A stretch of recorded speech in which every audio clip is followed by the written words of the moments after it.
We want to thank the community first and foremost for assisting us. I am pleased to announce that within the last 15 minutes, Trung T. Lee, also known as Joe, was taken into custody by members of the New Orleans Police Department Violent Offender Warrant Squad and United States Marshals in a town in Mississippi.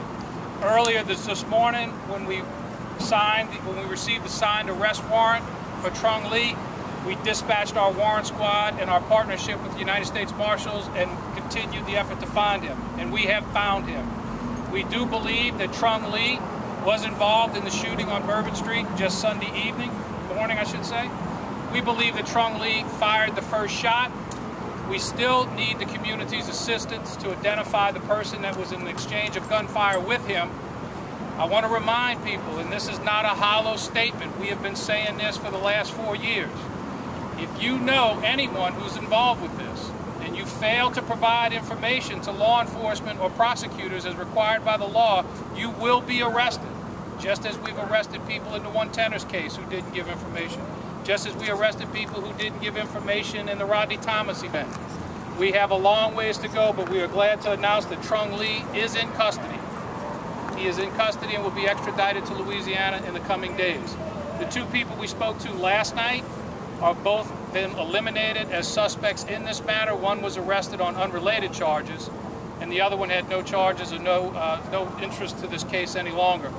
We want to remind everybody, call Crime Stoppers, and also, if you have any video on your phone, if you have any video on a laptop or a tablet or a PC, you can send that directly to us at nopdtips@nola.gov. nopdtips@nola.gov is not a substitution for Crime Stoppers, but it's an easy way for people to transfer video and audio files to us. Mr. Mayor? Chief, thank you very much. I said after this heinous incident that this is not who we are as a people. These kinds of actions are not going to be tolerated on the streets of the city of New Orleans, and this kind of behavior will not go unanswered. We will bring the perpetrators to justice, and I want to thank the chief.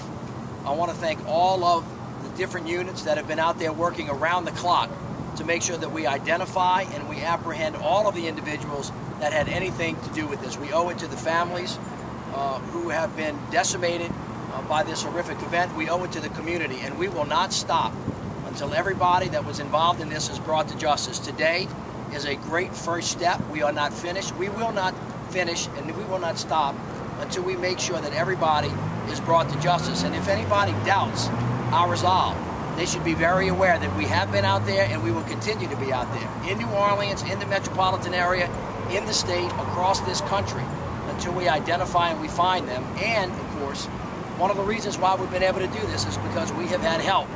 We have had help of the community calling in, talking to us, following up leads, making sure that we make identifications, and making sure that we're able to apprehend the individuals that have come in to our knowledge. We're going to continue to ask the public to double down on that, continue to work with us so that we can bring this ugly chapter to at least the beginning of the end. Thank you very much, and I want to answer Councilmember Luttrell to make a couple of comments if she will. Good afternoon. I do want to thank Chief Serpas and our New Orleans Police Department, of course, and along with the mayor. Our citizens should know that the City Council stands united in this fight against crime, and we want to urge citizens to not stand by, but stand up. If you know of anything, call Crime Stoppers. Please call 911 if you have to.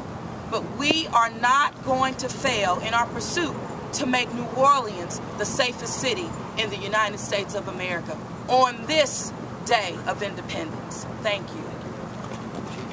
Any questions? Mr. Lee exchanged gunfire with somebody, according to your officers. Are you guys looking for that person? I know you're ready to identify that person. No, we're absolutely looking for him, and we still need assistance in identifying him.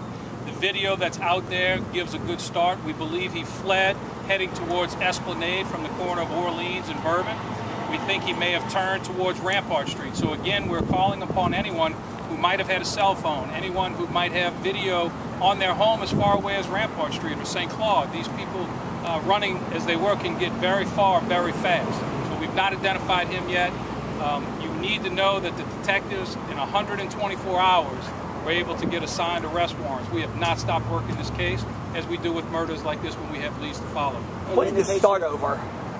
We're not sure yet, and it's not appropriate yet to discuss. Any indication that the two shooters knew each other? I don't think so, and it's a little early to know. Chief Serpas, do you think you're going to be looking for anybody else who may have been involved in this as well, besides these two shooters? Well, absolutely. One of the things that we're trying to make perfectly clear to people is that we know who Trung T associates with. We know he's associated with people, and they know about him, they know about this crime, and they know about what happened. I strongly urge those people to come forward, because an accessory after the fact is a serious charge that could get 5 years. An obstruction of justice, which could be associated with tampering with people's evidence or testimony, could be up to 40 years, because this is a life sentence potential under first-degree murder. So that it's perfectly clear, he has been arrested on first-degree murder and 9 counts of attempted first-degree murder. And anybody who knows anything about this really ought to come forward and give us a chance to work with them. Anybody else? Those additional 50 troopers that the governor approved, Mayor, after your request, how is that really, are they going to be focused downtown? How are those 50 troopers going to be helping you all? Colonel Evans, I've talked about it. He will let them work wherever we need them. I think we should see them on the interstate system. I think we should see them in the 1st District, the 8th District, the Convention Center corridor. But let me tell you something. There's nobody in the world better at highway traffic law enforcement than state police troopers. So we're going to want them up there. And we also want them riding with us in the neighborhoods, in the downtown core, and other parts of the city. These two gunmen, they had a fight prior to the shootout, or was this their first conflict of the night? Can you tell us anything about that?